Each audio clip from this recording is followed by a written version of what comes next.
Mga ka-art lover, ito na ang pinakahihintay natin na sandali ang fight night ni na Mike Tyson at Jake Paul, isang YouTuber na naghamon kay Mike Tyson ng boxing. Well, merong mga reaksyon dito ang mga sikat din ng mga retired boxers. Atin muna pakinggan ng kanilang mga sinasabi bago tayo patuloy sa weigh-in. Ito na yung pagtitimbang at kung saan sinampal ni Mike Tyson itong napakahambugirong batang boksingirong ito. Narito ang video. Jake Paul and Mike Tyson are set to fight tomorrow night on Netflix. Killer marketer, my man. After only a few years in the sport, you managed to get yourself an enormous payday, and you're fighting Mike Tyson. But you're fighting Tyson at 60 years old. Regardless, I will be watching, and I do hope Mike catches you with that left uppercut and knocks you the away. Nako, yan si Oscar De La Hoya, the golden boy ng boxing. At sabi ni Oscar ay kapag nahagip ka ng kaliwa, uppercut, tulog ka, Jake Paul. Okay, pakinggan natin ang iba. I don't know how much confidence that Jake Paul have in all this, but he trying to stay back from Mike. He gonna get caught. For me, I see Mike Tyson being a very hard puncher, and I was like, it's gonna be kind of difficult for Jake to do anything, but you never know. All Mike has to do is touch him one time. And then he's never been hit with anything like that in his life. Nako, lahat yata ng mga retired boxers na ito si Roy Jones ay nagsasabi na talagang matatalo dito si Jake Paul. Talaga naman, kasi ilang professional fight ba meron si Jake Paul? Exhibition fight lang, hindi nga umabot ng 12 rounds. Si Mike Tyson merong pinatulog na 64 fighters ang ninockout ni Tyson. At merong halos 100 na fight ang experience ni Mike Tyson, kaya napakalaki ng world champion si Mike Tyson, the destroyer pa yan. Lahat ng kalaban yan, tulog. Kaya pinili ito ni Jake Paul kasi akala niya matanda na. Ngayon nang nag-training si Tyson, nakita natin bumalik yung yung hugis, yung forma ng katawan niya na maskulado pa rin kahit na sa 60 anyos na yan 58. So 58, sabihin natin round off na yung numbers na yan, 60 na yan. O ito si Roy Jones, ano kayang sasabihin nito? And in time, you gotta go with tremendous punch power like Mike got. He got a chance because he can in most of the fights under 3 rounds. So it's like most of these guys, all you gotta do is get to their chin and he got him. I think it's gonna be a good show. I think they're gonna put up a good show, just like WWE does. I think that's what we're gonna see. Do you think Jake Paul can beat Mike Tyson? Okay, so yun nga ang mga comment ng mga retirado at mga sikat maliban doon kay Manny. Retirado na rin pala si Manny.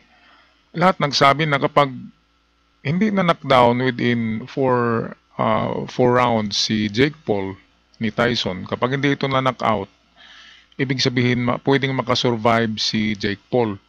Kaya ang gagawin dito ni Jake Paul ay takbo-takbo na lang siguro.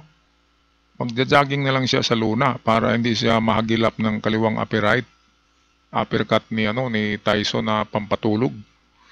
Kasi kahit matanda yan, kita naman natin meron siyang 6 na buwan 6 na buwan na nag-training muli si Tyson para ma-refresh yung kanyang mga skills at kanyang agility.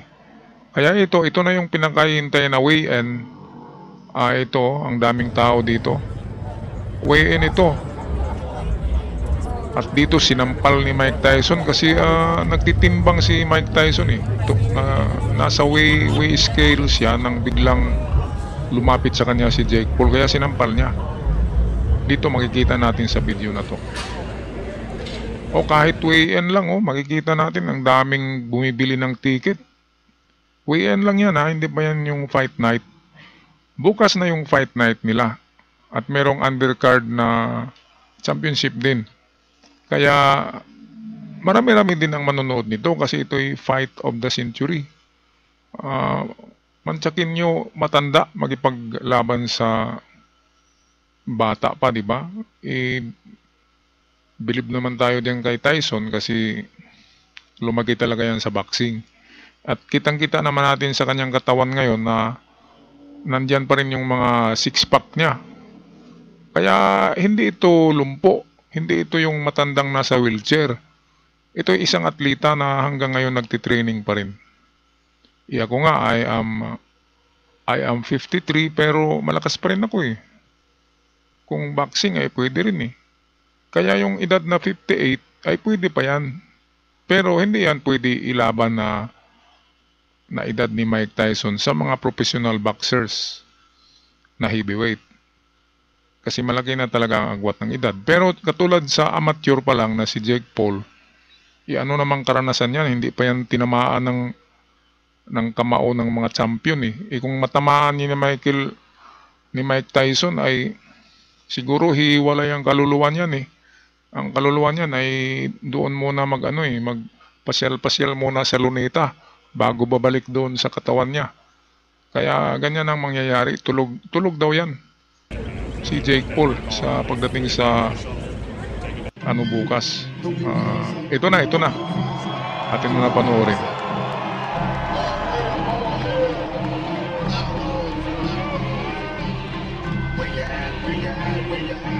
Tingnan yung katawan, no? Parang 40 anyos lang, no? Mike Tyson pa rin, eh. Official weight, 228.4 pounds for Iron Mike Tyson! Tingnan yung niya, yung hita niya, yung legs. Ang lalaki. Saka yung muscle sa likod, oh. Grabe. Nariyan yung pwersa niya sa likod, eh. Yung wings niya. At yan, ayun. Ladies and gentlemen! Bastos kasi.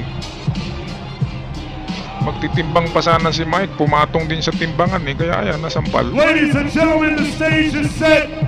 Our main event tomorrow night, live on Netflix. We'll get a quick word with Mike here in a moment. Hindi nagaganti si Jake Paul. Sampalan sana. Feel it. He's angry. He's an angry little elf. Mike Tyson, I thought that was a cute slap, buddy, but tomorrow you're getting knocked out. I'm It's over. Why did you like a It's personal now. It's personal now. He must die. Jake says the talk is over. Talking's over. You just felt Why did you push him there? What did that feel like? And why did All right, that's it. That's it for Mike Tyson. Feel it. He's angry. He's an angry little elf. Mike Tyson, I thought that was a cute slap, buddy, but tomorrow you're getting knocked out. I'm him up, Burial. I'm him up. He hits like a It's personal now. It's personal now. He must die. Sabi ni Jake Paul dyan ay sampal bata daw eh. Siyempre hindi naman yun sasampalin siya na matutulog siya, di ba? Pinatikim lang siya ng sampal. Official weight, 227.2 pounds for El Gallo, Jake Paul!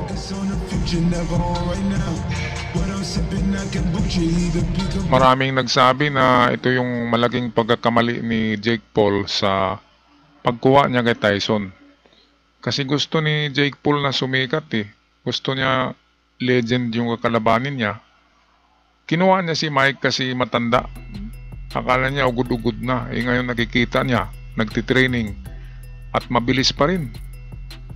Ano lang yata ang nakukuha kay kunti lang yata na bilis at lakas ang nakuha kay Tyson dahil sa pagtanda. Pero overall, kung tingnan natin, noong last sparring niya, knockdown niya yung heavyweight na professional fighter. Professional boxer na heavyweight, knockdown ni Mike Tyson. Kaya ganun din ang mangyari kay Jake Paul. Sigurado sa ribs ito eh. Sa tadyang tutatamaan, palagay ko. Kasi matangkad si Jake Paul. Okay, so abangan na lang natin yan bukas, mga kababayan, mga ka-art lover. Paki-comment at paki-subscribe din sa ating channel para palagi kayong updated. Maraming salamat. Ako'y magpaalam na. God bless.